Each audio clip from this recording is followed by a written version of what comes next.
jirtu ummata biyyaa kam jirtan hundi keessanuu baga jiraattan dhiyaadhaa isinin jenna bika jirtanitti salaamtaan teenya isinaa geessu warreen dhiyoo jirtanii fi fagoo jirtanis guyyaan arraantanaa guyyaa jimmataati jummaan mubaarak isinin jechaa warreen gartee amantii islaamaa hordoftan hundi keessanuu dhugumatti waan hedduudhaatu deemaa jira oduuleen addunyaadhaa ta biyya teenya walumaa galattuu waa hedduurraa haasa'uudhaaf teenya dhiyaadhaa isinin jenna warreen fagoo jirtanis dhiyoo jirtanis harka keessaniin eessarraa akka nu daawwachaa jirtanii fi eessarraa akka nu dhagayaa jirtan mee barreessaa mana keessatti manni kuni mana keessanii mana sagalee walqixxummaati tana keessatti nuti garee takkallee hin deeggarru garuu waan Oromoo laalchisu hoggoo agarre irraanii dubbanna tanaafuu waa hedduudhaatu jira ta irraa mari'achuu qabnu tan Oromoodhaatis hedduudhaatu jira ta biyya teenyaatis akkasuma sanitti poolitikaan addunyaadhaa garam akka deemaa jirurraa waan deemaa jiru haala ammaan tana keessaafu mariin Ameerikaa fi Iiraan gidduutti gaggeeffamaa jiru tun eessa geessarraayis waan takka isiniifin himaa dhugumatti mee eessarraa akka nu daawwachaa jirtan barreessaa dhiheenya kana warreen bika adda addaati irraa barreessaa jirtan akkasuma sanitti yaada keessanii fi inumaatu waa'ee poolitikaa biyya teenyaa kanarratti akkaan xiyyeeffadhu warreen barbaadanis hedduudhaatu jira akkasuma sanitti rakkoo immigireeshinaa tan biyyootan Yurooppii keessatti gaggeeffamaa jirturraa miidhaa ummata keenya irratti dhufaa jirtuu fi waan mootummaan biyyootan Yurooppiidhaa kuni godhuudhaaf deeman irratti yaada tokkollee akka nuu laattu jettanii warreen barreessanis ni jirtanii sanirraayis gartee obsaa wajjin ni haasoyna guutumatti waan hedduudhaan isinii qaba ogguun isiniin jiru tan dhugaadhaati. Tanaafuu dhiyaadhaa isiniin jenna mee babarreessa eessarraa akka nu daawwachaa jirtan magaalaa kamiin arkaa jira warreen gartee dhiyoo jirtanis magaalaa keessa jirtanii fi biyya keessa jirtan babarreessa harka keessaniin garuu taap godhuu hin dhiisinaa tiktaakii kana ni beeytanii amala isaati hanga gartee asirraa godaannutti nutis isaanii hojii qabsoo wal qabneetuma asirra jiraanne jennee yaadaa jirra hogguu gartee asirraa gara yuutuubiidhaatti achi godaanne booda achi booda gartee rakkoo tiktaakii kana jala bahuun oollu dhugatti barreessa magaalaa keessa jirtan akkasuma sanitti gaa biyya keessa jirtan harka keessaniin garuu taap godhuu hin dhiisinaadha taap godhaa koppiliinkii godhaa sheer godhaadha kun hundinuu gaa aaduma mana kanaatii fi aadaa tiktaakiidhaati kana hundaa gartee quba qabaadhaa isiniin jecha warreen magaalaa takka dubbachuudhaaf warreen Dubaayii jirtan Jaappaan jirta Jaappaan keessaa magaalaa tam akka jirtu nu himi warreen Saudi Arabiyaa jirtanis Saudi Arabiyaa irraa naannoo kam wadaay warri jirtanis dhiyaadha Omaa Nebraaskas ni agarra akkasuma sanitti warreen eessa jirtanii Kuwait warri jirtanis magaalaa keessa jirtan Amsterdam akkana ilaal dhiyaadha galamsorraayis baga jiraattan Madrid warri jiranis Firaansi jirtu magaalaa tam keessa jirta United Arab Emirates addanuu baasi magaalaa tam keessa akka jirtu Minnesota Rogers warri jirtanis dhiyaadhaadha hundi keessanuu dhiyaadhaa isiniin jenna waalaikum salaam warreen gartee amma ol seenaa jirtan dhugatti isin jalaa hin banne beekaa haajuma takka nu qaba yeroo takka egaa warreen kubbaa miilaatis kubbaa miilaa geeba addunyaadhaa kanaas hordofaa jirtan akkasuma sanitti namni cinaan gaa yeroo gartee hojiirraa hunda fudhateeti kubbaa miilaa tana hordofaa jira barreessa geema irraan tanaa kanoo eenyufaa akka hordofuudhaaf teessan akka gartee gaa biyya tanaatti Ameerikaan zaata akka booda taphachuudhaaf deemti namni hedduun geema kana eeggachaati jira Ameerikaadhaa fi Awustiraaliyaatu geema duraa ta'a egaa guyyaa irraan tanaa geema afurfaatu jira geemni ilaa halkan walakkaa asitti deemuudhaaf ta'a saniifuu dhiyaadhaa isiniin jenna tolegaa mee mata duree guyyaa irraan tanaa waan gartee irraa mari'achuudhaaf teenyurraayin waan takka isinii hima dursoo rakkoo takkaa'u gartee haasawa ammaan tanaa sooshaal miidiyaa Oromoodhaa haalaan rakkaa jirurraa keessaafuu haasawa seenaa jinjimoodhaa karaa feesbuukiitiin maxxansite torbaan kana keessa namni hedduun warreen biyya keessa jiruu fi biyya alaa akkasuma san faarsee bulaadhaa fi girri isaanis yaada isii kanarratti gara isaaniitiin yaada isaanii kannachaati jiran sanirraayis waan takka haasofnutu jira.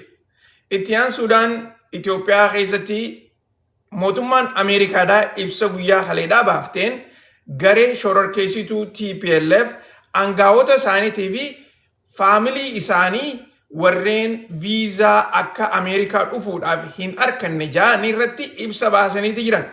Kanarratti Juwaaris yaada Ameerikaan baafte kana duraniin dhaabbadde jechuudhaan inninis yaada isaa barreesseeti jira. Sanii wajjinis warreen biraatis yaada akkasii sanirraa waan dubbataniitu jira. Mootummaan TPLFis arraantanaa takkaa'u gartee gareen TPLF gareen shororkeessaa TPLF isaanis deebii Ameerikaadhaaf godhaniiti jiran. Gara kaaniin mariin Ameerikaadhaa fi Iiraan gidduutti guyyaa kaleedhaa inumaatu gartee akka ajaa'ibaatti irra waliigalle jechuudhaan pirezidantiin Ameerikaatii fi vaayis pirezidantiin isaa miidiyaalee Ameerikaa kana gubbaarratti olii gad deemanii arrallee ummata amansiifachaa jiran akka duraa miliixu takkaa'u akka duraa baddutti mootummaan Israa'el hojjechaa jiran jechuudhaan dhaabbanni mootummaa Ameerikaadhaa kan basaastummaa irratti hojjetu guyyaarraan tanaa ibsa baasaniiti jiran. Akkasuma sanitti gareeleen Libanaan keessa jirtu Hezbollaadhaa fi mootummaan Libanaanis waan Israa'el lola biyya isaanii keessatti gaggeessaa jirtuu fi lafa biyya isaanii qabattee irratti lolaa jirtu kana ilaalchisee yaada garagaraa dubbachaati jiran. Gara kaaniin mootummaan Iiraanis waan marii Ameerikaa wajjin itti walii galle kana ilaalchisee mootummaan Israa'el haleellaa Libanaan irratti gaggeessaa jirtu kana hin dhaabiniif jecha nuutis guyyaa arraan tanaa wanni marii teenya irratti duraan Switzerland dheennuuf hin jirtu jechuudhaan ibsa baasaniiti jiran. Akkasuma sanitti mootummaan Israa'el haleellaa Libanaan keessa bakka adda addaa gaggeessitu keessaafuu kibba Libanaanitti nama hedduu fixuudhaan rakkoon adda addaa akka uumamaa jirtu kana ilaalchisee mootummaan Iiraan gara isaaniitiinis yoo Ameerikaan waan kana tartiiba ittiin goone taate nuti immoo marii tana akka barbaachisu gadi geessinu jechuudhaan dubbachaa jiran. San qofallee odoon taane reefuun tana mootummaan Iiraan akka jettutti nuti Hormuz illee cufneeti jirraa jaanii dubbataniitu turanii dubbiin san eessa akka geesse isiniif hin himuu ta'a. Itti aansuudhaan pirezidantii Ameerikaatii fi piraayim ministeertitti biyya Xaaliyaan jidduu rabshaan takkaa'u gartee jechootaan walloluun takka akka deemaa jirtu miidiyaaleen gabaasaati jiranii sanirraayis eessarraa akka haate eessatti akka deemturraa waan takka irraa haaso'inuutu jira. Gara kaaniin mootummaan Yukreenii fi Raashaadhaa haleellaa walirratti gaggeessan akka malee akka jabeessaa itti fufaa jiran miidiyaaleen gabaasaati jiran. Kanarrattis waan isinii himnu takkaatu jira isiniin jechuudhaaf. Tana qofaa miti akkasumatti gaa waan adda addaa tan gartee isin arkuu qabdanii fi dhaga'uu qabdan jennee yaannu isinii qabanneeti dhiyaannee jirra. Dhugumatti gartee qophiin arraan tanaa silaa waanuma Ameerikaatii fi Iiraan irrattuu xiyyeeffannee piroogiraamni arraan tanaa gartee gahaa ol na fakkaata. Tanaafuu guutumatti gartee akka dhiyaattanii dhageeffattaniif harka keessaniin taaptaap godhuun dhiisinaa, sheer godhuun dhiisinaa. Yeroo takka oggoonanii gartee karaa oduudhaa achi hute isin ammoo irraanfattanii hin tattaa'inaa isin jechuudhaa fi maaliif jarreen tiktaakee kuni kabajaan beekanii humnaan gartee akka jirtan, akka dhagayaa jirtan, akka hordofaa jirtan yaada keessanis babarreessaa gaaffii qabaattanis barreessaa eegaa sheer godhuudhaa fi taaptaap godhuudhaanis nu cinaa dhaabbachuu keessan isaan garsiisuudhaatu isin irra jira isin hin jaa. Tolega dursoo mee qabxiilee takka irraa haa eegallu wanni gartee irratti xiyyeeffannu takka irraa pirezidantii Ameerikaatii fi piraayim ministeertitti Xaaliyaan Giorgio Meloni tan jaaniin mee isaanirraa dura haa eegallu.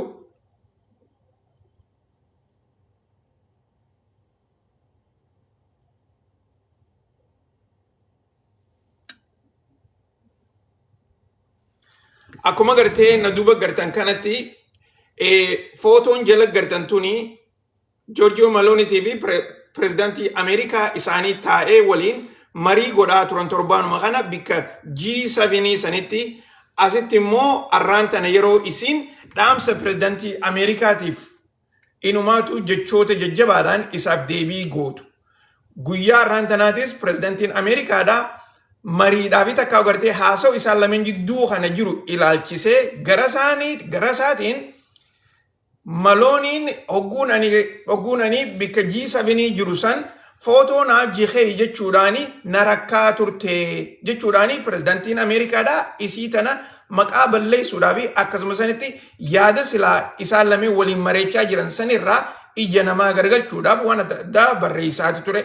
Akkasumatti miidiyaaleen illeen dubbiin tuni dhugaadha jechuudhaan waan inni jechaa jiru kana karaa adda addaatiin wal jalaa daddabarsaati turan.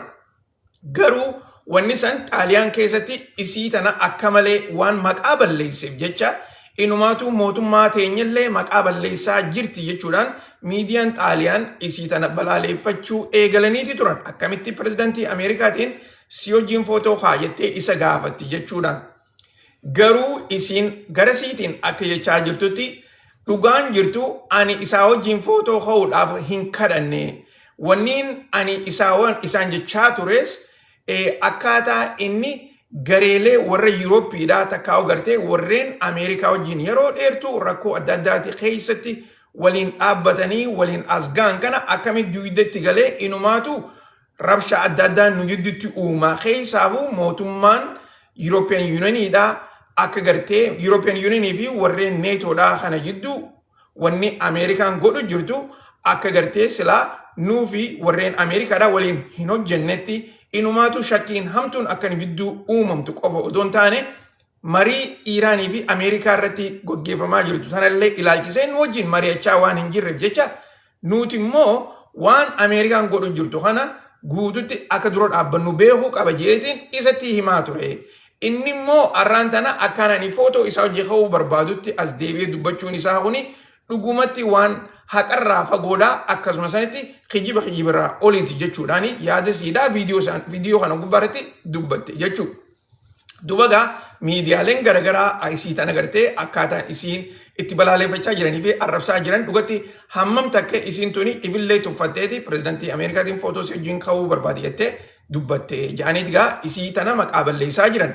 Gara haaniin viidiyooleen isiidhaa fi pirezidaantii Ameerikaadhaa waliin dhaabbatanii haasawan viidiyoon sanilleen olii gad deemaati jira. Akka gartee warreen dhugatti viidiyoolee adda addaa laalanii yaadarraa kannatan akka jaaniitti dhugumatti isiin tun yeroo akkanatti Tirampii hojii dhaabbattee haasoitu san nama footoo isa gaafachuu jiru hin fakkaattu. Isiin nama Tirampii lolu jiru fakkaatti jedhaniiti gartee yaada isaanii dhiheessaa jiraniin isiniin jechuu barbaadu. Sangaa akkasitti quba qabaadhaadhaa garuu ammaan tanallee isaan lachuutu gara adda addaatiin akka jechoota hamaadhaan walitti gartee olii gaddeeffachaa jiran ifa taateeti jirti. Wanni gartee isin irratti quba qabaachuu qabdan yeroo lolli Iiraanii fi Ameerikaa jidduudhaa eegalu kana pirezidaantiin Ameerikaadhaa isii tana akka manguddummaatti yaammachuudhaan mee Ameerikaadhaa fi Iiraan jidduutti gartee dubbii tana laaliitii waliin nu dhiyeessi jechuudhaan gaafateeti ture. Garuu isiin waan barbaachistullee gootee warri Iiraan yeroo tana gartee atillee hin dhibaminiitii dhaabbadhu jechuudhaan isii tanatti himaniiti turan. Ogguu kanagaa gara Ameerikaadhaa deebitee gartee waan itti jirtu kanarraa suuta deemii lola Iiraan irratti gadi hin geessin jechuudhaan isiin nama dubbatee ture tokko jechuudha. San qofallee odoon taane waraana keenya fuunee lola Iiraan kanarratti hin idaanu jechuudhaan dubbatteetu turte. Saniif jecha gartee pirezidaantiin Ameerikaadhaa aara gaafasanii ammaan tana hara kanaan itti bahaa jira jechuudhaani miidiyaaleen garaagaraa irraa dubbachaa jiranii isiniin jechuu barbaadu. Dubagaa lola gartee deemaa jiru kana keessatti ilaalchisee keessaafuu marii Ameerikaa fi warri Iiraan godhaa jiran kanarratti guyyaa arraan tanaa waan adda addaa hedduudhaatu gadhiifamaa jira. Keessaafuu gara warri Izraa'eliin mootummaan Izraa'el gara ministeerota isaaniitiin akkasuma sanitti gara ministeera haajaa alaa takkaa'u ministeera haajaa alaatii fi ministeera ittisa biyyaatiin akkasuma sanitti ministeerota nageenya biyyaatiin ibsa mariin Ameerikaa fi Iiraan gidduutti gaggeeffamaa jiru tana balaaleeffatan irratti yaadota garaagaraa dhiheessaati jiran.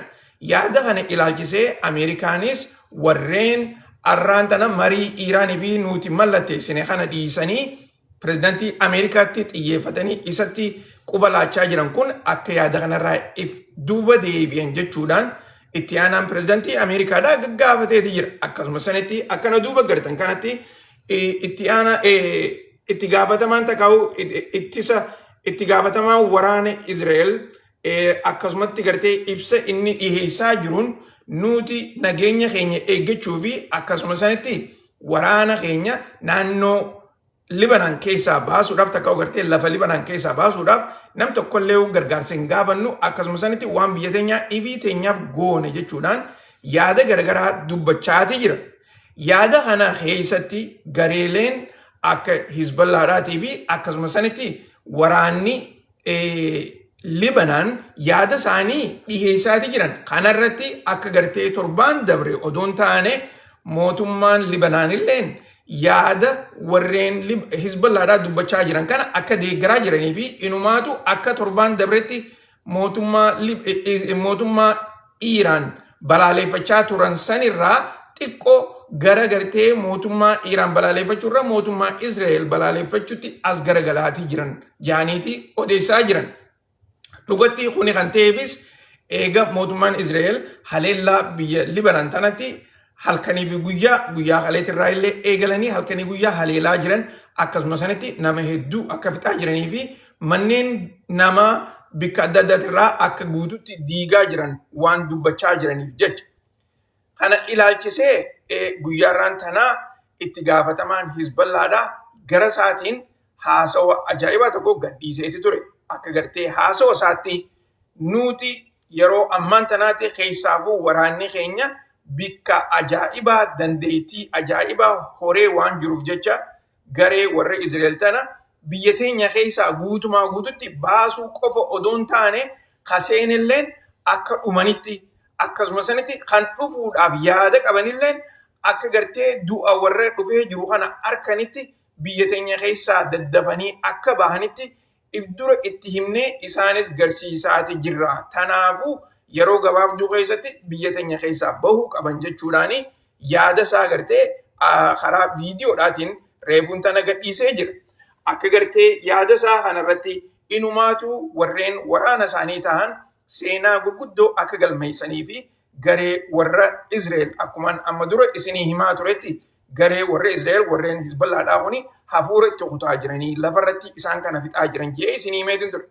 Eeda galgala haleellaa hamtuu warreen Hizballaadhaa waraana Israa'el irratti gaggeessaniin yoo xiqqaate namni 18 madaawee namni 7 immoo du'eeti jira. Warreen madaawan kana helikooftara 3 oliin warreen Israa'el dhaqanii baasuudhaaf illee hogguu Libanaan keessa ol seenan akka isaan fuudhuu hin dandeenyetti warreen Libanaan dhukaasaa fi duroonan adda addaatiin hafuura itti kutaa jiran ja'aniiti odeessaa jiran. Akkasuma sanitti dubbii Libanaan tana ilaalchistee dubbiin Libanaan tuni waan haalaan bal'oodhaa keessaafuu lola Iiraanii fi Ameerikaa gidduutti gaggeeffamaa ture sanii fi marii Ameerikaa fi Iiraan waliin mallatteessan kana ilaalchisee inumaatu mootummaan Iiraan Libanaan tuni lola kanarratti akka hin irraanfatamne inumaa lafti isaaniitilleen akka hin saamamne biitti isaaniitilleen akka hin diigamnetti hojjechaa jirti jechuudhaan namni hedduun mootummaa Iiraaniif qooda isaanii godhaati jiran. Kanarratti boodarratti gartee wanta akka isiniif hima akkasuma sanitti qabee dubbii teenyaa keessatti karaa boodarratti gartee haasawa Mustafa Hameeniidhaa dhiheessee fi akkaataa mootummaan Iiraan itti hojjechaa jiranirraayis wanta akka waan isinii himuutu jira jechuudha. Dubagaa kana keessatti mootummaan Israa'el akkuma gartee na duba gartanitti reefuun tanallee haleellaalee garagaraa karaa kibba Libanaan keessatti gaggeessaati jiran. Kanuma ilaalchisee itti gaafatamaan biyyattiidhaa Benjamin Netanyahuudhaa gara isaatiinis akka gartee akkaawuntii isaa gubbaarratti barreessetti ajajaan ani dabarseen akkasuma sanitti qajeelfamaan ani lafa kaa'een waraanni Israa'el taka'u IDF'n Libanaan keessa bikka adda addaa haleelaa akka jiranii fi inumaatu gartee ajaja nuti gooneen injifachaa akka jirru je'ee viidiyoodhaa fi qabee na duuba gartan kana gama isaatiin dhiheesseeti jira. Namni hedduun waan kanarraayis haalaan akka malee irraa haasawaati jiranii keessaafuu gartee maaliif inni dhaadachuu barbaachisee uummata gartee dhumaa jiruu fi jechoota pirezidaantiin Ameerikaadhaa gama isaatiin as deebi'ee dubbachaa jiru kana lafa dhiisee akkasuma sanitti marii Iiraanii fi Ameerikaa jidduu jirtu tana guutumatti diiguudhaaf jecha jechootaa fi barruu viidiyoodhaan akka gartee garsiisaa jiru kanatti tuffii pirezidaantii Ameerikaatiif qabuu fi inumaatu marii tana guututti diiguurratti akka hundaa'ee jiru garsiisaa jechuudhaani namni hedduun irraa haasawaa jiranii isiniin jechuudhaaf. Dubagaa warreen ammaan tana dhufaa jirtanis dhiyaaddaa isiniin jennaa oduu gartee qophii teenya karatti aantutti hin dabarre harka keessaniin taap godhaa, koppii linkii godhaa, sheer walii godhaadha. Gurupiilee adda addaa warreen gartee ergitan birattis ergaa warreen ilaamaan tanaa sheer godhaa jirtanis warreen isinii wajjin godhaa jirutti wal faana godhaa isiniin jenna.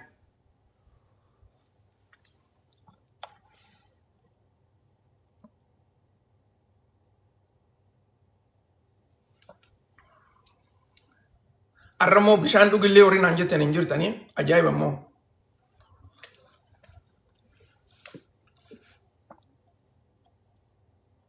Bishaan dhugi buna dhugi illee hin jirtu akkasii.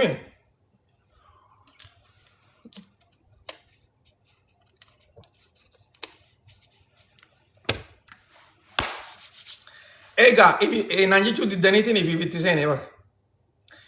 Dhiyaadha warreen amma dhufaa jirtan taap godhaa koppiliin godhaadha. Sheer godhuu kan hin dhiisinaadha. Maaliifi lolarra jiran isiniin jee. Isinii galtee tiktaakii wajjin lolarra jira. Lola kanarraa akkaataa gartee itti jalaa baanu yoo gartee qabsooyne malee hin taatu. Okay?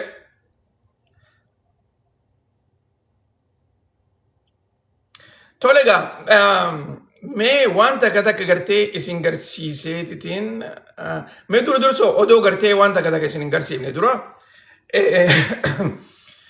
dubbii social media gubbaarra olii gad deemaa jirtu keessaafuu tan seenaa jinjimoodhaa dhiyoo tana viidiyoo isin Facebook irra gadhiiste irratti warreen gartee seenaa jinjimoodhaa hin beekne michiyyoo gartee na duuba gartan tana egaa isin hundinuu gartee cinaan keessan ni beektan jeetiin abdaddaa garuu viidiyoo isin gadhiifte keessaafuu viidiyoo kana keessatti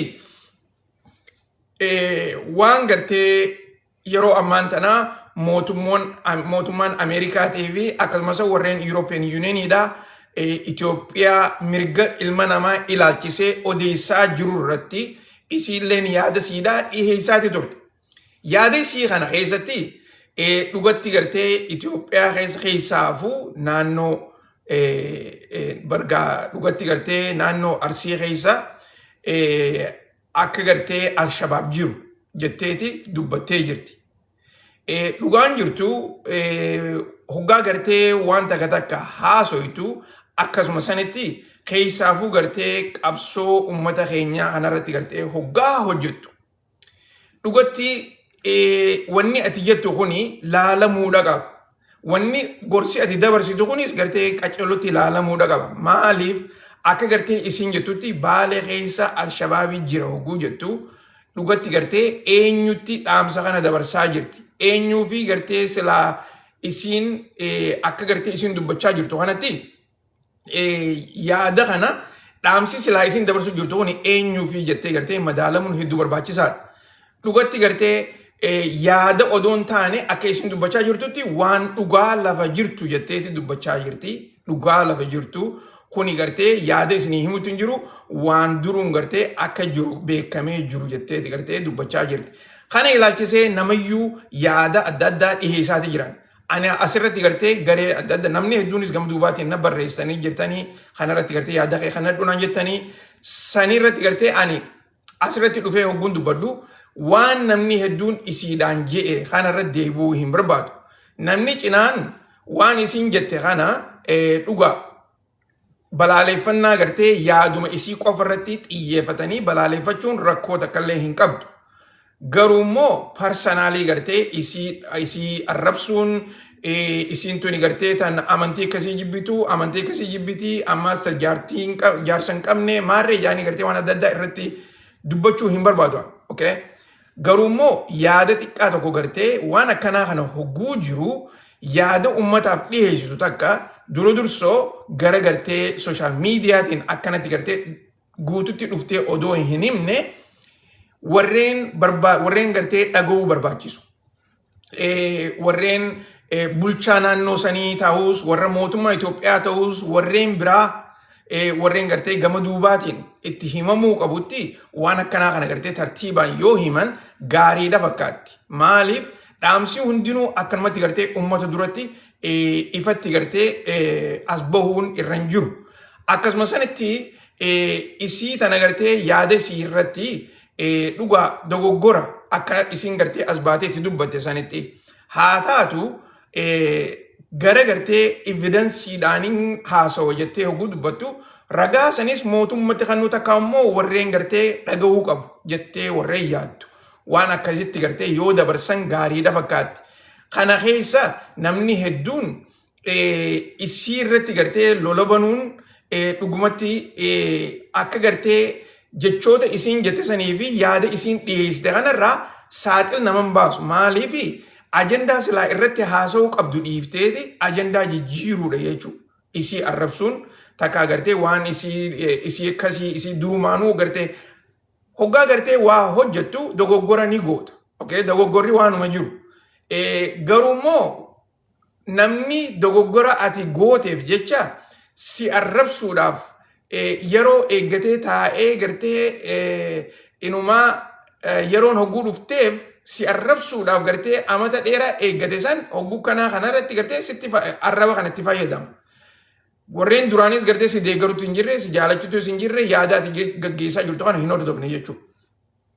Gara biraatiin warreenuma akkanumatti gartee girrisa warreen akkanumatti ka'eetuma waan deemaa jirus hin beekne nagee gartee abaloo arrabsaniin jecha namayyuu ka'ee abaloo arrabsu. Rakkoon ammaan tana naannoo Baalee keessa naannoo Arsii keessa waa hedduudhaatu deemaa jira. Yoo dhugaa dubbanne nama hedduutu dhumaa jira. Namni kuni gara amantiitiin dhumaa jira, gara lafa saaminsaatiin dhumaa jira, namni keenya qabeenya isaaniitirraa buqqa'aati jira. Ajandaa akkanaa kanarratti illee gartee xiyyeeffachuu dhiifneeti dhugatti gartee waan isin dubbatte kanarratti xiyyeeffachaa jira. Amma yoo viidiyoo laaltan warreen biyya keessaa haasawaa jiruu fi warreen biyya alaa keessaa haasawaa jiru irra hedduun isaanii rakkoo ummata keenya qabattee jirtu kana dhiisaniiti waan isiin haasoyte kana qubbaarra qofarratti gartee xiyyeeffachaa jiran. Kun egaa dhugumatti gartee dogoggora. Yaanni isin jette san dogoggora dogoggora. Yaanni isin jette san silaa akkaataa isin itti dabarsuu qabdu odoo gartee viidiyoodhaan sooshaal miidiyaa irratti gadi hin dhiifne tartiiba barbaachisu. Eenyu wajjiniin mari'adha. Eenyu dhaamsa kana dhaga'uu qaba jettee gartee akkasitti marii saniin godhuun silaa haqa ture. Kanarratti namni dogoggora godhaa ni beekna. Dogoggora isiin gooteef jecha nuti arraan tana dhagaa isii irratti hin harru. Isiin tuni dhugatti gartee nama shamarree takka nama shamarran Oromoo keessaa haalaan hojjechaa jirtu. Wanni isiin hojjettu irra hedduun isiidha. Oromoodhaaf Oromoon gartee rakkoo keessa jirtu keessaa akkaataa isiin itti baatu takka gartee hojii aktivistummaadhaatii hojjechaa jirti. Tana keessatti gartee irra xiyyeeffachuurra dhugatti gartee isuma sanuu gorfachuutu irra wayyaadha fakkaatti. Isiisan wanni ati goote kun dogoggora garuu immoo silaa kana goote gaariidha jaanii yoo dogoggora siidhaa kana gartee sirreessaniif gaariidha fakkaatti. Kana keessatti warreen biraa immoo warreen gartee dhugumatti isii arrabsuudhaaf jecha gartee halkanii guyyaa sooshaal miidiyaa irraa wacuu dhugumatti gartee waan takkallee durumaanuu waan takkallee gartee waan godhaan jirreef jecha amma as deebitee akka nama isii beekutti dubbachuunis rakkoo hamtuudha. Kanarraa gartee silaa xiqqoo ifeeyne gaariidhaa yaade jiru. Maaliifi rakkoon jirtu guddoon uummanni keenya arrallee booyaati jiran. Dhugatti viidiyooleen garagaraa kan gartee bikka adda addaatti argaa jirtan uummata keenya habooyu malee uummata keenya kan gartee dhugatti gartee gammachuu gaarii keessa jiru takka immoo jijjiirama bareedaa harkatee yeroo ammaan tanaa hojjechaa jiru harkutti hin jiru. Tanaafuu yaanni keenya ammallee gara sanitti gartee yoo xiyyeeffanne waan gaariidha jenneeti yaanna. Dhugatti warreen gartee Alshabaabii fi akkasuma sanitti gartee rakkoo uummanni keenya keessa jiru kana dhugaa Alshabaab waan badduudha waan badduudha nuti Alshabaab waan gaariidha jechuutti hin jirru beeka. Ammoo Alshabaab Baalee seenee jira ragaatu jira hogguu ja'an ragaa qabaannaan tartiiba silaa gartee jala deeman san jala deemuutu irra wayyaa. Takka san tatti aantu lolli gartee gara hundaanuu ajandaa silaa namni irratti xiyyeeffachuu qabu dhiisanii ajandaa biraa gartee akka ajandaa gurguddaadhaa godhanii irratti gartee yaa'ii uumuu fi maqaa arrabsu nama arrabsuu fi kuni waanuma hin taane isiniin jechuudhaaf. Okay? Tana gartee akkasitti quba qabaadhaadha. Tatti aantu taniin gartee irra deebi'ee isiniif himuu barbaadu ta gartee irraa haasa'uu qabnu ibsa mootummaan Ameerikaadhaa guyyaa kaleedhaa garee shororkeessituu TPLF irratti baafte.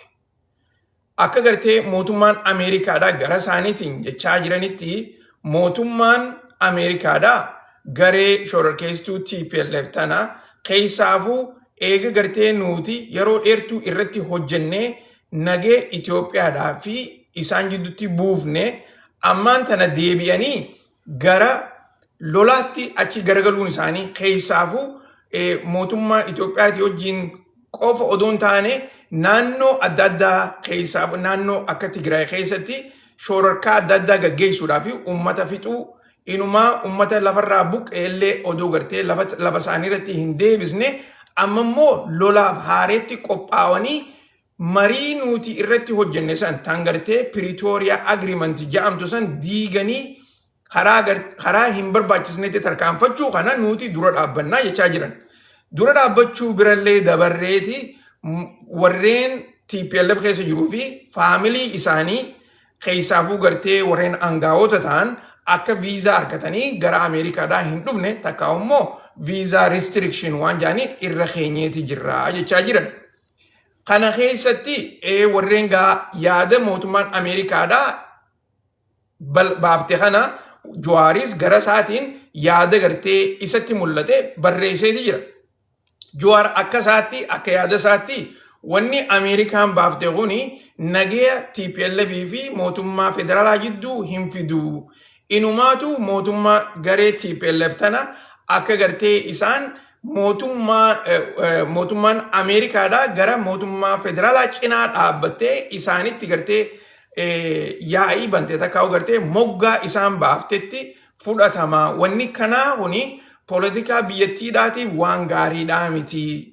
Akkasuma sanitti mootummaan Itoophiyaadhaa jara kana gartee karaa nagayaatti isaan waliif fiduu malee garee takka kophaa achi baaftee takkaa'u garee takkatti gartee qubalaachuun kuni waan hin taane jechuudhaani yaada isaa gara gartee XCT fi I think Facebook irrattis kana maxxansee na fakkaata.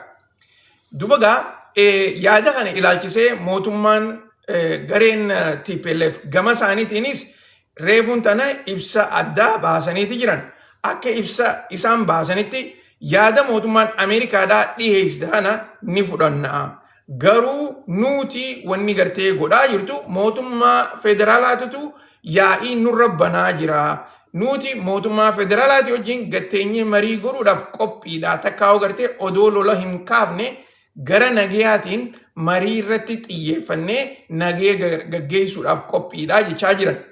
Garuu qabxii guddoon gartee mootummaan Ameerikaadhaa dhiyeessite akka jettutti gareeleen tun gareen warra TPLF waliigaltee nuti qopheessine tan Pretoria Agreement tajaaniin san diiguu isaaniitidha. Okay? Mariin san odoo tartiiba qabdu akkaataa itti yoo rakkoon jiraatte furmaanni itti argamu odoo jiru gareen TPLF tuni arraan tana waraanaan hidhattee waraana isaanii qopheessanii mootummaa federaalaati wajjin akkasuma san qophiilee adda addaa ta'e isaan Tigraay keessa gaggeessanii waliin mootummaa federaalaatiin gara lolaatti achi gargaluun kuni makaanizimii takkaa'u gartee qabee marii duraan Pretooriyaatti hojjetame san yoo rakkoon jiraatte akkaataatti furmaata godhan diiguudhaanii amma gara lolaa garagalaa jiran jedhaniiti gartee mootummaan Ameerikaadhaa yaada isaanii dhiyeessaa jiran. Kana keessatti namni tokko immoo yaada addaa tokko barreessaati jiran. Yaanniin gartee gara sooshaal miidiyaatiin argaa jiru akka jedhanitti mootummaan TPLF fi warreen Amaaraa takkaa'u gartee inumaatu gartee warreen Salamoonic Dynasty warreen amanan Amaaraa fi Tigrooti jechuudha. Ifi isaaniitiif walitti dhufaniiti akka jaarmeyaa ta'anii deebi'anii mootummaa federaalaatii fi inumaatu warreen kibba Itoophiyaadhaa sentraalii fi kibba Itoophiyaadhaa jiru kanarra lola bananii biyyattii gara isaanii deeffatanii aangoo olaantummaadhaa fudhachuudhaaf deemanii jaaniiti yaada adda addaa barreessaati jiran. Dhugatti yaaddoonni gartee gara adda addaatiin barreeffamaa jiru kuni yeroodhaaf illee yoo ifan taane ammoo akkaataan gartee isaan kuni hojjechaa itti jiranii fi keessaafuu gareeleen tan Suudaan keessatti dhiheenya kana jaaramte inumaa gartee mootummaan Tigraay, mootummaan Eertiraatii fi Suudaan akkasumas Ijiptilleen keessaa harka qabdi jaanii namni hedduun irraa odeessaa jiran san maqaa tsamdoo jaanii tan baasan. Tsamdoo jechuun gartee walleenuu gurmuu jechuudha, takkaa'u gartee waliin dalaguu jechuudha. Waan akkasitti gartee maqaa adda addaa itti godhanii tan godhan tuni dhugumatti gareen teenya takkaa'u gartee gareen maqaa Oromoodha. Dhaabbata kana keessa jiraachuu isiidhaatutu hedduu nama gaddisiisa. Waan kana amma durallee irraa dubbadheetiin jira. Yoo gartee dhugumatti jaarmee qaama biyyattiidhaa takkaa'u gartee mootummaa federaalaatii wajjin faallaa deemu nagee biyyattiidhaaf uumu kan barbaachisu yoo ta'e akka keenyaatti garee Oromoo keessaan yoo dhufe qofa itti gammannaa cinaa dhaabbanna. Yoommoo garee biraa keessaan kan dhufu taate nuti arraas dura dhaabbanna, boruus dura dhaabbanna. Maaliif wanni gartee maqaa Oromootiin hin tarkaanfatamne takka maqaa Oromootiin hin eegalamne takka Oromoodhaaf faayidaa hin qabdu. Oromoon Itoophiyaa keessatti saba guddaadha. Sabni guddaan akka dura deeminsaatti dhaabbata fedhe ifii isaatiif jaarratee warra biraatiif itti afeeree waliin deeman malee dhaabbonni biraa ifii isaaniitiif waa jaarratanii booda Oromootti yaamanii akkasitti guututti gartee waa gaggeessaa jirra jaanii maqaa itti fudhachuun kuni fudhatama hin qabu jennee gartee irraa haasofneeti turre. Yaaduma sanii hojii wal fakkaataa. Maaliif yaadni keenya hin jijjiiramu? Yaadni keenya arraas kanuma ta'a, boruus kanuma ta'a. Dhaabbanni fedhee yoo haa ta'an, fedhan dhaabbata poolitikaadhaa, paartii poolitikaa biyya keessa jirtus haa taatu, paartii qawweedhaa takkaa'u gartee paartii waraanaa tan gaaraa keessa jirtus haa taatu. Wannummaan feetee gartee maqaa Oromootiin yoo hasossootu taate ifii isaaniitiif dura deeminsaan waan fedhan jaarratanii maqaa saniin akkasitti yoo gartee uummata Oromoo biratti as ba'an uummanni Oromoodhaan ni deeggara. Garuu uummanni Oromoodhaa wanni isaan hin feene maqaalee adda addaatti warreen biraa dhaabbata jaarratetti ida'amtee as deebitee gartee uummata Oromootiin haasawweette uummanni Oromoodhaa yeroo gartee waan akkasii san baadhatee yaada san fudhatee si hojii hojjetu bira hin jiru. Tana gartee qaceellotti dhaga'uu qaban. Isinillee gartee warreen sooshaal miidiyaa irra jirtan yaada kana irra deddeebi'aati itti hima. Nuti dhaabbata Oromummaa guddoo uummata Oromoo bal'aa fudhatee uummata Oromoo biratti warreen biraa idaannoodhaaf fidee akkasitti gartee sossoo'u ni gargaarra yeroo hundaa'u. Warreen ammoo ifii isaaniitiif gartee jala deemu, warreen nama jala deemu jechuudha. Warruma yeroo hundaa'u nama jala deemu, dhaabbata biraa jala deemu. Yeroon nuti deeggarruuf hin jirtu. Wanni akkasii san yeroon itti dabarteeti jirti. Oromoon har'a bakka akkasii hin jirtu.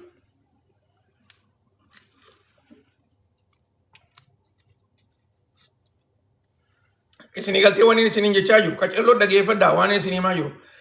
Ani maaliif irra deddeebi'u yeroo hedduudha yaada kana immoo qaceelloo dhageeffadhaa. Yaadni kun nama biraas ga'uu qaba. Warreen gartee maqaa Oromootiin sossoona jiru biraas ga'uu qaba. Yaadni kun warreen maqaa Oromootiin sossoona jiru biyya keessa jirus paartii poolitikaadha. Gaara keessa jirus warreen afaan qawweedha. Warreen biraatis yoo maqaa Oromootiin dura deemtee jaarmee Oromoo taatee akkasitti garee biraa ifitti hin finne nuti ifii teessaniif deemtanii garee biraa bira dheexanii garee biraatii wajjin dhaabbattanii akkanatti Oromoof qabsoo goonu yoo jettan nuti hin dhageenyu waan akkanaa. Bira dabarree jirra. Yeroon amata dheeraa gartee qabsoo Oromoodhaa ittiin cunqursan haareetti nurratti hin deebitu. Dhugaan jirtu tan. Warreen gartee yaada kana deeggartan mana keessa yoo jiraattan mee mallattoo godhaa. Yaada kana yoo deeggartan nuuf tahaa yaadni kun yoo jettan mana keessatti gartee mallattoo godhaa.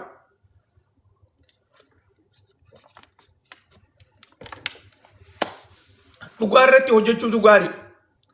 amma fakkeenyaaf warrummaan gartee jaalmarroodhaan deeggarmu warri gartee gaara keessa jiru kuni amata torba gaara keessa jiran amata torba okay amata torba ilaa hangam takka gartee qabsoo Oromoo tana takka yoo takka fuulduratti hin tarkaanfachiif yoo takka ammoo nuuf hin geenye takkaa'uu dadhabnee jirra jaanii dhiisanii biraan deemne amata torban kana keessatti waan takka isaan gartee injifanne kuno Oromoodhaaf tana goone jirra jaanii dubbatan yoo jiraatte irratti haasoyna. Garuu immoo rakkoon gartee ammallee gaara keessaa uummata keenya irratti dhufaa jirtu. Rakkoon kutaalee adda addaa keessatti uummata keenya irra dhufaa jirtu. Uummatuma keenya rakkoo hamtuu fuulduraatiif saaxilaa jirti. Kana keessa mootummaanis isin abolooji dhaabbattan isin wanni jaaniituma gartee uummata keenya rakkoo hamtuu irra kaayaa jira. Inumaatu gartee amma dura deeminsaan lafa saaminsi gartee mootummaan tuni uummata keenya irra gaggeessaa jirtu dhugaa isin hin jaa. Yeroo gabaabduu keessatti uummanni keenya beela hamtuutu uummata keenya qabachuudha ta'a. Okay? Kana gartee hin raanfatina. Uummanni keenya akkamiin rakkoo tana keessaa bahuu qabarratti gartee yoo hin hojjenne kunigaa waan humna qabduun humna takkittii qabdu saniin itti hojjettee waan dandeessu godhuun. Amata torba keessatti jijjiirama tokkollee kan hin finne waan amma mootummaa bar rakkoon uummata qabattee jirtu laala. Mootummaan aangoorra jirtu amata 8 keessatti uummata keenyaaf rakkoo malee gaaroominni nageenyi isaan lafarratti gartee uuman tokkollee nu hin jiru. Kana irraa haasofneeti jira. Akkasuma sanitti warreen gaara keessa jirus nageenyi uummata keenyaaf isaan uuman nageeyaatu jira. Amma fakkeenyaaf naannoo Tigraay ilaala. Jaalannuus haa jibbinuus garuu xiqqeenya illee yoo taate naannoo Tigraay keessa nageenyi ni jira. Hanqa tokkollee taatu. Maaliif? Gareen TPLF tuni humna siidhaatiin humna gartee walitti sussuubbatteen aangaa'ota ol aanaa biyya san keessa ta'aniiti akka barbaadanitti naannoo san gaggeessaa jiran. Okay? Yeroo Geetaachoo Raddaa bulchaa jirus yeroo Taaddasee Warradee bulchaa jirus warreen gama duubaatii biyyattii gaggeessaa ture TPLFuma kana isinii himeetiin ture. Geetaachoo Raddaadhaa fakkeenya. Taaddasee Warradaa inumaatu Geetaachoo Raddaa daran warra gartee TPLF hojjechaa jiru jee isinii himeetiin ture. Maaliif? Qabeenya gartee mootummaan baajeta jettee TPLF dhiyeessitu Tigraayiif dhiyeessitu waraana itti ijaarrachaa jiran. Inumaatu sanbira dabraniiti waraana isaanii akka gartee marsenarii takkaa'u gartee waraana daldala waraanuma biizinasatti jijjiiraniiti Suudaan keessaa waraanni isaanii garee Alburhaanii hojii dhaabbatee garee Hamdaan Dagalooti wajjin wallolaa jiran. Okay? Kana jechuun waraana horiidhaanii gurguraa jiran jechuudha. Daldala waraanaati wanni isaan dalagaa jiran. Eenyu kana godhaa jira? TPLF. Kana keessatti horii harkataniin meeshaa waraanaa harkataniin dabarsaniiti garee karaa Tigraay fidachaa jiran. Okay? Dhugaan jirtu kana. Kana gartee miidiyaan biraa isinii himu mootummaan isinii himuudhaaf hin teessu. Anammoo isiniif hin himu. Obboleessi keessan isiniif himu. Wanni dhugaadhaan lafarratti gartee qabatamaan dalagama. Viidiyoolee isin garsiiseetiin ture amma dura viidiyoodhaa fi footoolee waraana TPLF kan Suudaan keessaa lolaa jiru. Okay? Isinii himeetiin jira. So, kanarratti gartee Oromoon eessa jirti? Laal, muuxannoo waraanaa keessatti Oromoon eessa jirti? Kana gartee if gaafachuun barbaachisaadha. Gaara keessa jirta, humaata harkaan qabdu, garuu gartee riphee lolaa reetteeti olii gad deemta. Kana keessa uummanni keenyaas ni dhuma. Gareen Amaaraatis dhuftee uummata keenya ni fitti. Gareen biraatis gareen hin beekamnes uummata keenya numa fitti. Laala. Dhumaatiin uummata keenyaa tuni kutaa hunda keessatti deemaa jirti. Miidiyaadha hin qabne malee nuti silaa miidiyaa qabaanne uummanni keenya Oromiyaa keessa qofatti yoo xiqqaate nama kumaa oliitu guyyatti dhumaa jira. Yoo xiqqaate. Okay? Ani maybe xiqqeesseetiin isinii himuu jira. Namni gartee oduu dabarsaa jiru hin jiruufi malee silaa dhugatti gartee namni oduu biyya teenya Oromiyaa keessa dabarsu jiraate kumaa oliitu namni dhumaa jira guyyattiin isin jechaa jira beekaa. Qaceelloon dhageeffadhaa waan isinitti himu. Tigraay keessatti arraan tana gartee warreen akkasii nagee qaban, warreen akkasii rakkoo qaban, warreen akkasii damooza isaanii harkachaa jiran, warreen akkana amma inumaa jaanii miidiyaan isaanii gartee waa hedduu himaa jira. Oromiyaa keessa hayimu tokkollee nu hin jiru. Maaliif ummata keenya kadhumaa jiru, kan manni isaanii gubachaa jiru, kan lafti isaanii saamaa jirtu. Arra beekaa, arra lafa isaaniititu saamamaa jira. Lafa isaanii, lafa gartee amata dheeraa. Lafti saamichi kutaa takka qofaa miti. Dhugaan isinii himaa kutaa hedduu, kutaa kun isinii jiru godina tokko qofaa miti. Akkasuma sanitti gartee bikka hedduu keessatti lafti saamamaa jirti. Kana hogguu jennu waan takka takka adda baafadha. Waan takka takka adda baafadha. Wanni takka takka tanii irratti hin dubbanne amma viidiyoo tokko tokko gartee warreen magaalaa Finfinnee keessa akkasuma san kutaalee bikka adda addaa keessatti viidiyoo mootummaan ummata duraa mana diidee mootummaan akkanatti kunoo manneen namaa maal gootee jirti bizinesa namaa diigaa jirti jettanii gartee viidiyoo adda addaa natti ergitanii jirtan. Okay? Waan san irratti waan xiqqoo takka jechuun barbaada. Qaceloo dhageeffadhaa. Okay? Waan san irratti waan xiqqoo takka jechuun barbaada. Dhugaan jirtu magaalaa Finfinneetii fi akkasumas magaalaa gurguddoo gartee biyya teenyaa keessatti manneen heeraan alaa kuni ni jira. Manneen heeraan ala jaarame bikka hedduudha jira. Okay? Kanammoo mootummaan gartee bizinesa ummataati diide. Mootummaan miskiina duraa gartee jiruu isaanii laaqaa jirti jedhanii akkanatti gartee as bahanii dubbachuun hedduu nama dhiba. Okay? Mootummaan heera qabsiisuudhaaf manneen heeraan jaarame dhiiftee manneen heeraan ala jaarame yoo diigan san rakkoo takka illee hin qabu. Okay? Tuni hojii mootummaadhaati. Manneen heeraan jaarame kan gartee kaartaa harkaa qabdu takkaa gartee lafa heeraan bitatte tan kaartaa harkaa qabdu san mootummaan gartee si harkaa fuudhuun mootummaan si harkaa diiguun wanni kanaa kun dhugaa itti gaafatama qaba. Heeraan gartee waan akkanaa godhuun qaban mootummaan heera gartee lafa qabsiisuudha qabdi. Ammoo gaa arraan tana heera horiirraa haasawaa jira. Beeka Itoophiyaa keessaa namni du'eef mana seeraatti dhiyaachuutti hin jiru heera kamirraa haasawin. Dursu adda baafachuun waan gaariidha beeka. Mana heeraan ala jaarattee yoo mootummaan arrasi duraa diide san mana keetii miti durumaanuu heeraan ala jaarame. Ammoo deebitee gartee biyya heeran qabne biyya seeran qabne jennee ni dubbanna. Kan seeraa fi gartee heera irratti yoo xiyyeeffattee dubbatu taate manni diigamu kuni mana gartee kaartaa qabu yoo ta'e. Lafa gartee heeraan mootummaan si kan itti takka immoo heeraan ati bitattee kaartaa itti baafatte yoo taate rakkoo takka illee hin qabu isaan gartee dhugaa heeraatu diigame. Heeraanii gartee mootummaan heera cabsiti jettee mootummaa gaafachuu dandeessa. Garuu immoo manni ati ijaarratte san gartee yoo heeraa ala kataatu taate manneen ati ijaarratte kuni itti daldalachaa turte garuu immoo heeraan ala yoo ta'e heeraan ala kanarratti gartee wanni dubbatan takka illee hin jirtu balayyan keenya tanarratti gartee qacellotti waliif quba qabaachuun hedduu barbaachisaadha. Tole gaa karaa itti aantutti ichi dabarra waan biyya teenyaa gartee yoo eegalan jalaa dhaabbachuun hedduu nama dhiba maaliif waa hedduudhaatu deemaa jira. Heerri gartee eegamaan jiru akkumaan isiniin jee wanni nuti gartee mootummaa Dr. Abiy amma gartee aangoorra jirtu tana amata shanan as deemu kanarraa wanni nuti isaanirraa eenyu guddoon nagee biyyattii keessatti buusuudha. Okay? Akka gartee afaan isaatiin jeetti amma booda maal hojjettaniin nu madaalaati nama barbaadan filadhaadhaa jee dheengadda hogguu bikka gartee bishooftuu irratti hogguu haasoo godhu. Okay? Dhugaa yaanni keenyaa sanuma. Okay? Waan gaariidha jee yaanni keenyaa sanuma. Amma booda nuti wanni itti madaallu amata shanan as deemu kana keessatti mootummaan tuni nagee ummata keenyaaf buusaa jirtiidha.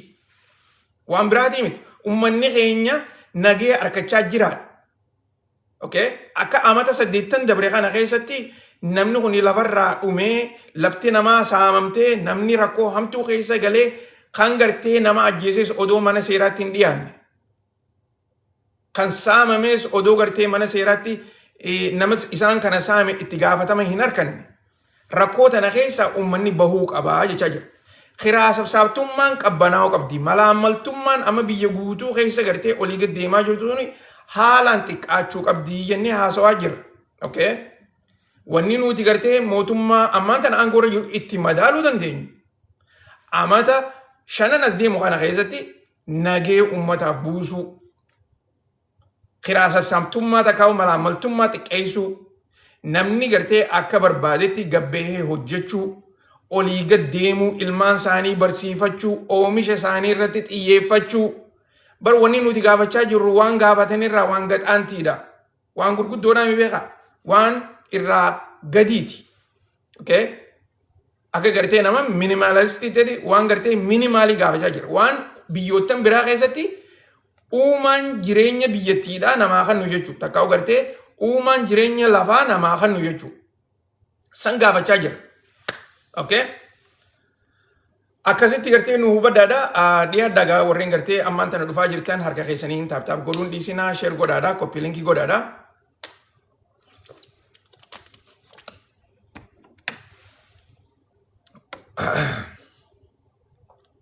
share godhaa koppii linkii godhaadha harka keessaniin taaptaap godhuu hin dhiisinaadha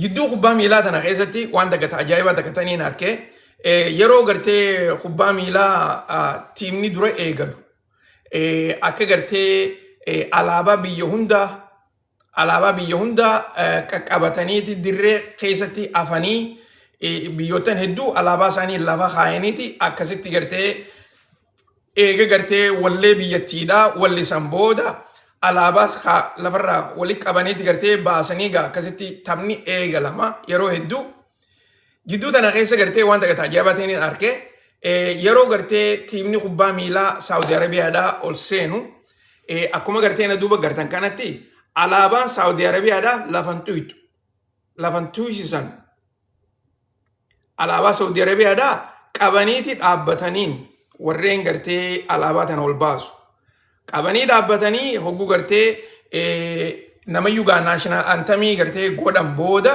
alaabaa tana akkasumatti gartee fuudhaniiti gabbaasan dhugatti gartee wanni haala nama ajaa'ibu takka jechoota gartee alaabaa tana irratti barreeffamee jiru kabajuudhaa fi akkasuma sanitti mootummaan Saudi Arabiyaadhaa fiifaa gaafattee alaabaan teenya akka lafan xuyne jedhanii fuuldura isaanii itti himanii mootummaan Saudi Arabiyaadhaa hojii isiin hojjetteeni fiifaalleen kabajee fi akka gartee alaabaan Saudi Arabiyaadhaa lafan xuyne jedhaniiti gartee barruu ajaa'ibaa takka irraa barreessanii sanillee gartee isinis akka dhageessaniif jechuudhaafin isinii dhiheessaa jira. Itti aansuudhaan guyyaa irraan tanaa pirezidantiin Ameerikaadhaa barruu na duuba gartan tana barreesseeti jira. Gabaabinatti wanni inni barreessaa jiru warreen yaada inni dhiheessee fi akkasuma sanitti marii Ameerikaa fi warri Iiraan godhan tana dura dhaabbatan irra hedduun keessan hubannoo gaariidhaan addatti takka ammoo akka gartee mootummaan Iiraan lola kana dhaabuu irratti ifiisiitiif rakkattee nu qunnamte hin beektanii isaan kun rakkoo hamtuu keessa galuudhaani nu qunnamanii akkasitti gartee marii tana waliin goone amma gartee dubbiin tun xumuramteeti jirti keessaafuu baatii lameen as deemu kana keessatti takka ammoo guyyaa 60 keessatti mariin tun taatee akka xumuramtu irratti gartee hojjechaa jirre jechuudhaan pirezidantiin Ameerikaadhaa warreen isa qeeqaa jiruuf deebii godheeti jira. Kana qofallee odoo hin taane yeroo tana keessatti mootummaan Ameerikaadhaa Iiraaniif horii takkallee hin kennitu inumaatu saantiima takkallee hin kenninuuf jechuudhaani pirezidantiin Ameerikaadhaa barreessaa jira. Namni hedduun akka jechaa jiranitti mootummaan Ameerikaadhaa yoo xiqqaate doolaara biliyoona 300 ol Iiraaniif dabarsitee kennuudhaa deemti. Keessaafuu gara adda addaatiin gara gartee biyyoottan Arabaatii fi akkasumas biyyoottan horii Iiraan kana ala qabanii jiran takkaa'uu maallaqa liqiidhaatiin jechuudhaani qeeqa adda addaa garsiisaa jiran. Kanuma ilaalchisee mootummaan Israa'el gara isaaniitiinis hamma danda'anitti marii tana diiguudhaaf akka gartee halkanii guyyaa hojjechaa jiran dura irratti illee irraa haasofneeti jira. Reefuun tana ajajaa waraana Israa'el akka jechaa jirutti waliigalteen Ameerikaadhaa fi Iiraan jidduudhaa san nuti nu laallattu nuti biyya teenya irratti xiyyeeffannaa akkasuma sanitti waan Libanaan keessaa gartee akka danda'utti akka dandeenyutti akka dandeettii teenyaatti diina naannoo keenya haleelaa jiru firraa ni dhorkinaa jechuudhaani isaanis dhaabbatanii haasawaa jiran. Haasawni kun ammallee miidhaa adda addaa waan garsiisaa jiruuf jecha mootummaan Iiraan gara isaaniitiinis gara ministeera haajaa alaatii fi akkasuma sanitti dubbii himaa paarlaamaatiin reefuun tana ibsa garagaraa dhiyeessaatii jiran. Inumaatu akka gartee ibsa isaaniitiin wanni yeroo ammaan tana iskiriina firiis godhanii jiranii neegaa akka takka.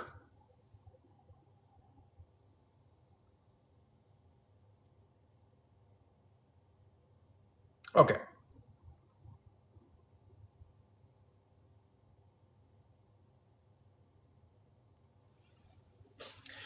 So akka gartee mootummaan Ameerikaa gara isaaniitiin jechaa jiranii fi guyyaa har'aan tanaa ol aanaan biyya Iiraan Mujtabaa Ali Hameini gara isaatiinis ibsa baaseeti jira.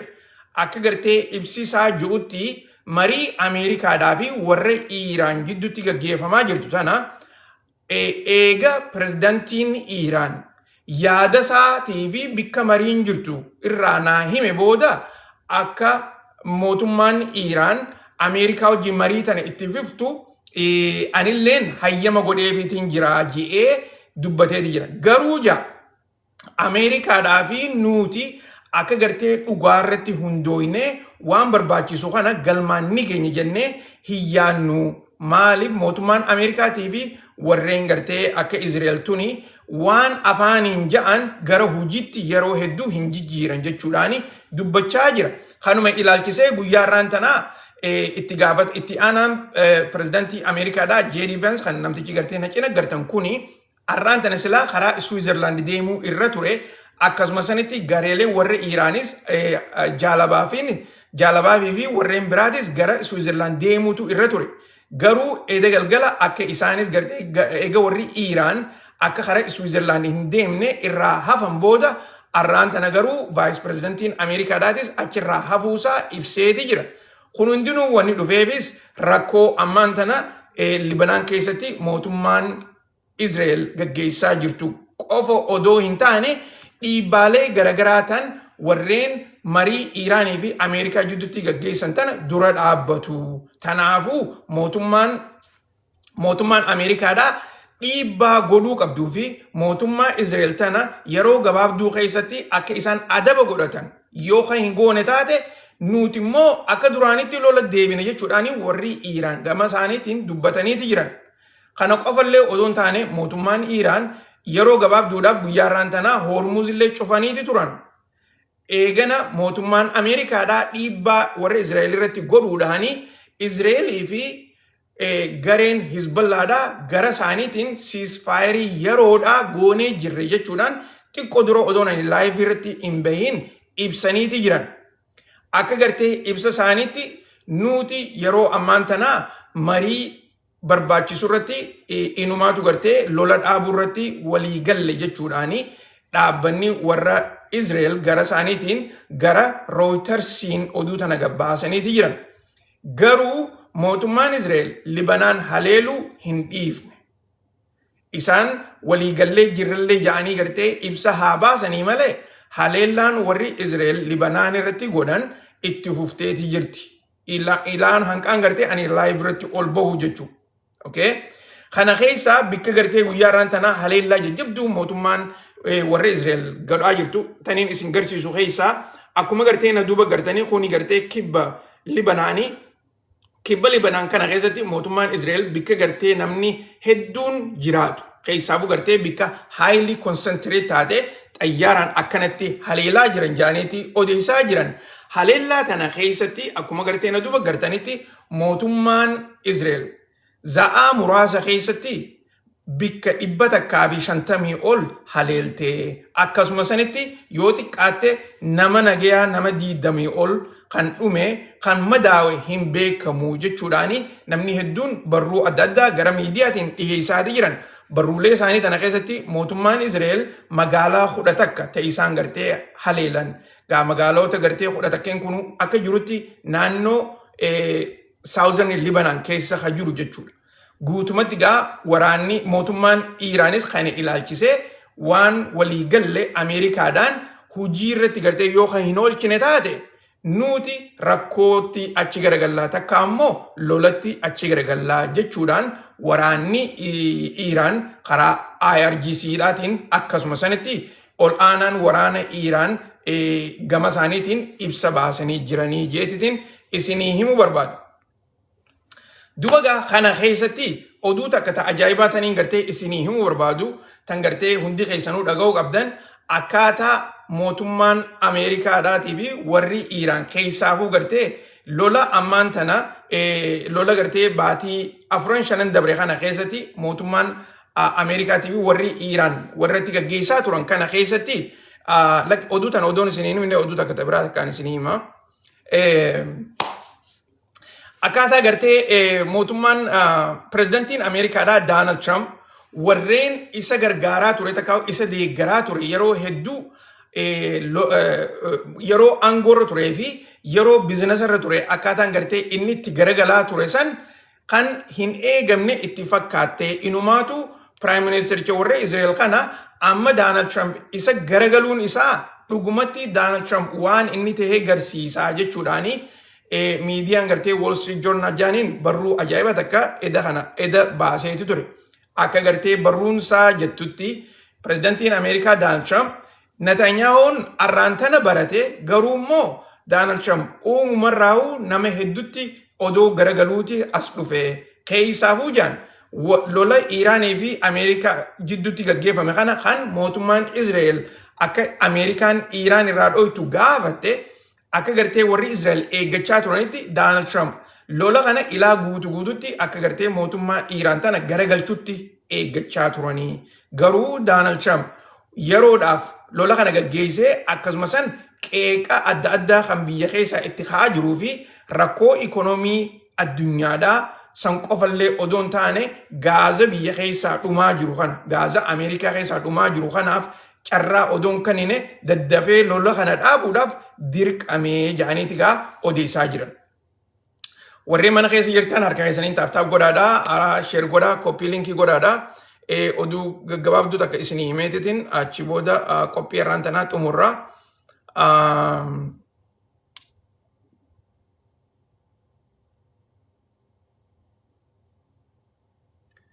So oduu takka gartee tanii isin hundinuu dhaga'uu qabdan taniin isin himuu barbaade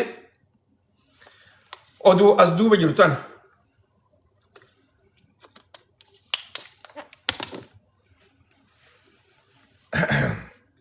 Oduun tuni oduu ajaa'ibaati akka gartee oduun tuni jettutti mootummaan Iiraan rakkoo Saudi Arabiyaa fi Iiraan United Arab Emirates jidduu jirtu rakkoo tana jidduu lola duraa gartee irraa haasofneetu turre rakkoo san warreen gartee qaccoollatti quba qabdan mootummaa Saudi Arabiyaatii fi United Arab Emirates jidduu rakkoo hamtuutu jira, rakkoo naannootu jira, rakkoo ikoonomiidhaa, rakkoo olaantummaatu jira jee isinii himaatiin ture.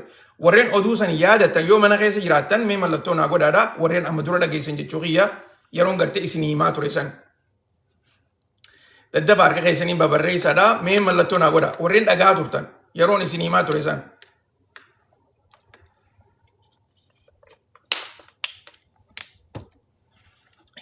Inumaatu lolli Iiraan kun odoon dhufin dura lolli jiddugaleessa bahaatii fi inumaa naannoo keenya Afrikaallee qacellotti hammeessuudhaaf balleessuudhaaf karaa lolaa oofuudhaaf taa'u rakkoo Saudi Arabiyaa fi United Arab Emirates jidduudhaa jeetiin isinii himaa ture. Lola adda addaa keessan irratti hirmaachaa turanillee isinii himaatiin ture. Dhagaa jirtaniimi? Ayyeegaa asirratti waan ajaa'iba takkaan isinii himaa. Waniin isinii himu mootummaan Iiraan laal jara kana ani jaalachuudhaaf miti beeka. Iiraan jaalachuudhaaf miti. Ammoo isaan kuni politically, strategically, propaganda akkasuma sanitti waraanaanis akkaataa lola gartee Ameerikaa hojii gaggeessaa jiran kanatti olaantummaadhaan itti fayyadamaa turan isinii himaatiin ture. Ni yaadattanii maal? Akkasuma sanitti jidduma lolaa kana kanuma lolli isaanirra gaggeeffamaa jiru. Mootummaan Iiraan warreen jiddugaleessa bahaa kana biyyoottan Arabaa kana marii waliin godhaa turaniin isiniin jechaa ture. Marii dhooysaadhaa. Yoo yaadattan kaleellee irraa dubbadheetiin ture. Waliin haasawuu hin dhiifne Iiraan. Kanuma gartee lola irra banaa jiran waliin haasawuu hin dhiifneen isiniin jechaa ture. Keessaafuu ministeerri haajaa alaa yeroo hedduu gartee Saudi Arabiyaadhaas warreen gartee isaan dhaga'u United Arab Emirates dilasa waliin haasawaan turre garuu immoo Saudi Arabiyaadhaas akkasumas Bahreenii fi Qataaris waliin haasawaa turan jeetiin isin himaa ture. Okay?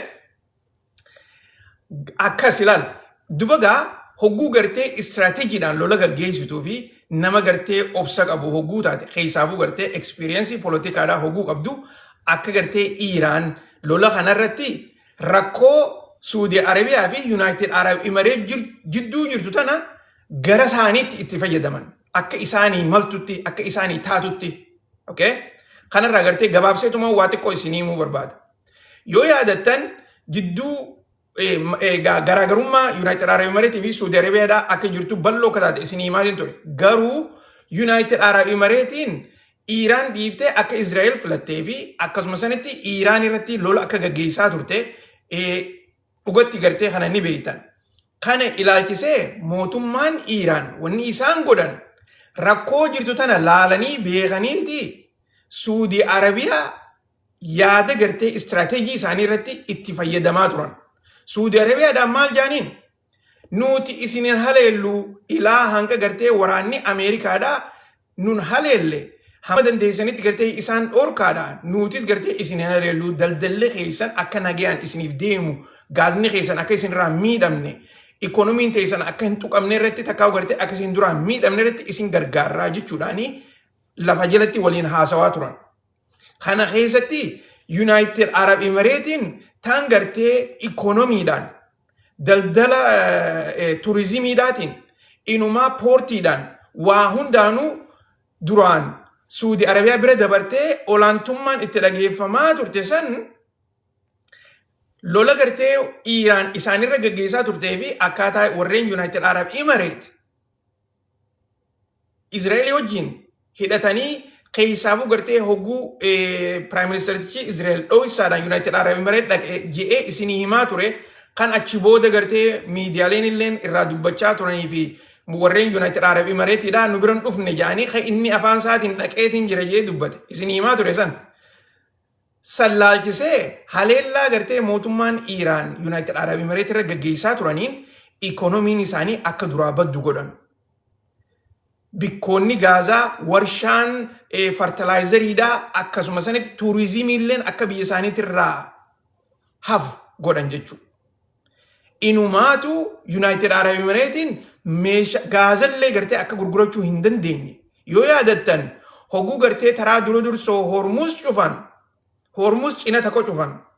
Boodarra gartee hogguu uggurrii Hormuz tana babal'isan warri Iiraan maappii haaree tolchanii baasaniiti ilaa hanga gartee United Arab Emiratesin duraan gartee nuti asiini Gulf of Omanin gaasa gurguranne jaanii ka'an hulaa sanillee dabranii duraa cufanii jeetiin isin garsiisaa ture.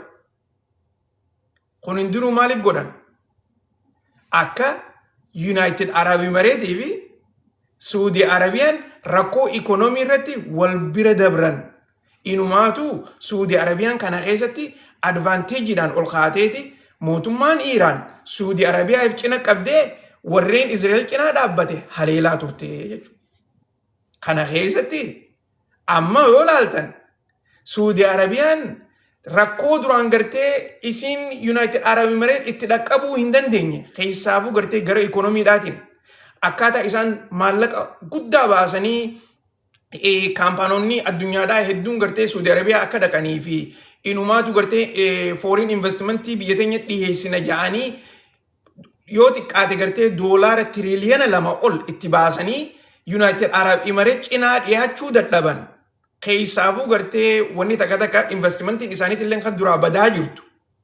Mootummaan Iiraan yeroo gabaabduu keessatti isaan gargaartee ifittillee dhiyeessitee tanaafi mootummaan Saudi Arabiyaadhaa akka gartee barbaachisutti hin haleelamini.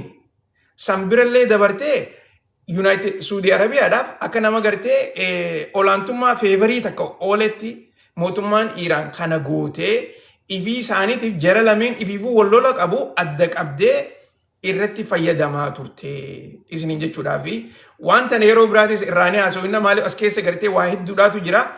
Tooftaan istiraatiijiin poolitikaadhaa akkanatti deema. Amma silaa gartee United Arab Emiratesin akka isaaniitiin lola kana cinaa dhaabbatanii Israa'el deeggaranii haleellaa adda addaa tan gartee warri Iraan isaanirra gaggeessaa turee fi isaanillee warri Iraan irratti gaggeessaa turan san hammam takka nageenya isaaniitii fi ikoonomii isaanii turizimii waa hedduu duraa balleessite. Wanni kuni waan amata tokkoo fi amata lama keessatti fayyuu fi miti. Kanaaf mootummaan United Arab Emirates liqii Ameerikaa irraa fudhachaa turte. Waa'ee liqiidhaati isinii maatiin ture. Mootummaan Ameerikaadhaa karansii maallaqa doolaara gartee daarektii warri United Arab Emirates kannaati turanii ammallee kannaatii jiran. Okay? Kana hunda gartee akkasitti quba qabaadha. Itti aansuudhaaf dhumarratti wanni takataniin isiniimu lola guddaa ammaan tana Raashaadhaa fi Yuukireen jidduutti gaggeeffamaa jiru. Kuni gartee oduu xumuraa nuuf haa taatu. Raashaadhaa fi Yuukireen jidduutti lolli arraan tanallee irra deebi'ee gartee deemaa jiru. Dhugatti mootummaan Yuukireen duroonan hedduu duroonan dhibbaatamaan lakkaa'amu guyyaa kaleetirraa eegalanii gara Raashaadhaa magaalaa guddittii Maaskoodhaatis haleelaati jiran. Inumaatu bikka Gaazaa dippoo gartee mootummaan Raashaadhaa Gaazaa walitti qabattu. Sanillee haleelaati jiran. Kuni gaa akka gartee ammaan tana guyyaa muraasa dura pirezidantiin Ameerikaadhaa yeroo G7 irra ture Yuukireenii fi Raashaan gara nagayaa dhufuu qabanii biyyoottan Yuurooppiidhaa kuni isin lola kana jalaa dhaabbadhaa jechuudhaan isaan kanatti himesan yaada isaanii kana warreen hin barbaanne akkasumas Zelenskiin mataa isaatillee gartee G7 Firaansii ture yeroo sanitti pirezidantii Ameerikaatiin meeshaadhaan nu gargaari yaadaan nu gargaari malee nagee irratti gartee nu gargaarinii takkaa gartee nuti amma Raashaan nagee hin barbaaddu Raashaan haleella barbaaddii jechuudhaanii gaafatee ture. Kana keessatti nuti meeshaa waraanaa isiniin kenninu yoo gartee nagee irratti hojjetan irra wayyaadha jechuudhaanii pirezidantiin Ameerikaadhaa dubbatee ture. Yaaduma kana ilaalchisee haleellaa arraan tana warri Yuukireen Raashaa irratti gaggeessaa jiran inumaatu warreen Yuurooppiidhaa akka jiranitti Raashaan mooyamaati jirti Yuukireeniitu injifachaa jira jechuudhaanii miidiyaalee Yuurooppiidhaatiin akka malee odeessaa jira. Yaada kana ilaalchisee mootummaan Ameerikaadhaa akka jechaa jirtutti warreen Yuurooppiidhaa kuni nagee buusuu odoon taane inumaatu gartee lola daranuu jabeessanii itti fufuudha. Nuti kana hin deeggarruu jechuudhaanii arraan tanallee itti gaafatamaa waraana Ameerikaadhaa Pete Hegseth kajaaniin Yuurooppitti dhaamsa ajaa'ibaa tokko warreen Yuurooppiidhaatiif dabarsee jira. Inumaatu akka inni jeenitti isin yoo horii keessan baaftanii nageenya keessan hin eegganne meeshaalee waraanaatis akka barbaachisutti gartee yoo kan hin hidhanne taate Ameerikaan amata dheeraa isin jala teessee isiniin hedduu tana gartee quba qabaachuudha qabdanii amma booda nageenyi keessan harka keessan taa'uu qaba jechuudhaanii warreen neetoodhaatii fi Yuurooppiyaan Yuuniyeenitti dhaamsa isaa dabarsee jira. Yaada kana ilaalchisee mootummaan Raashaadhaatis gara isaaniitiin eega mootummaan Yuukireen nagee buusuu irratti kan hin hojjenne taate haleellaan teenya tan gartee akka yoo xiqqaatte bara 2014 yeroo isaan magaalaa Yuukireen Kiev tajaajila magaalaa gudditti haleelan sanitti akkasitti magaalaa tana nutis haleellaadhaan lafatti gartee daaratti isii deebisuu qabnaa jechuudhaanii dhaadachaa jiran. Yeroo gabaabduu keessatti yoo mootummaan Ameerikaadhaa gartee kana jidduu kan seenne taate inumaa mootummaan Raashaadhaa Yuukireen keessaafuu gartee magaalaa gudditti haleellaa jabduudha irra gaggeessuudhaaf deeman jaaniiti odeessaa jiran. Inumaatu warreen waraana mootummaa Raashaati wajjin walitti hidhannoo qaban akka jechaa jiranitti eedanuu galgala irraa eegaltee mootummaan Raashaadhaa Yuukireen haleeluudhaaf teessii jechuun isaanii akka gartee ammaan duraatti diroonanii fi misaayila xixiqqaa odoon taane misaayilota gurguddaadhaan haleeltee mootummaa Yuukireen takkaa'uu gartee bikka isaan waraana kana irraa gaggeessaa jiranii fi warshaalee adda addaa duraa balleessuudhaaf teessii jaaniiti odeessaa jiran. Gara kaaniin pirezidantiin biyya Yuukireen Zelenskiin akka gartee reefuun tana ibsa miidiyaadhaaf godhaa jiru je'etti nuti inumaa gartee Raashaa qofa odoon taane Beelaruus biyya gartee ollaadhaa tan Raashaa lola kanarratti gargaaraa jirtu keessaafuu bikkee isaan saatalaayitii fi raadaaroota adda addaa boordara keenyarra takkaa'u gartee ollaa biyya teenyarra kaayanii Raashaadhaaf itti basaasaa jiran san yoo yeroo gabaabduu keessatti ifii isaaniitiif bikka san irraa kan kaafne taate nuutu isaaniif kaasee isaan garsiisaa jechuudhaani deebii godheefii jira isiniin jechuudhaafi obboleeyyan keenya qophiin teenya xaarraan tanaa tana fakkaatti hundi keessanuu warreen gartee fagoorraa dhiyoorraa teessanii gartee nu hordoftan akkasuma sanitti harka keessaniin taaptaaf godhuudhaan nu gargaartan galatoomaan isiniin jaa guutumatti gartee oduun gaa Ukrainii fi Raashiyaa tuni dhaabbachuudhaaf isin deemtu jajjabaachaatuma deemu jirti tan gartee warreen Iiraanii fi Ameerikaa jidduudha inumaatu gartee tan Israa'el gara isaaniitiin jeeqaa jirtu tunis akka gartee reefuun tana ceasefire jaanii odeessaa jiran kana hin fakkaattu waan jabduutu as deema kanarraa gartee oduun haareenni yoo jiraatte isiniif qabannee ni dhiyaanna hundi keessanuu bika jirtanitti nagaya isin bira dhiifanne ammaaf nuu tura.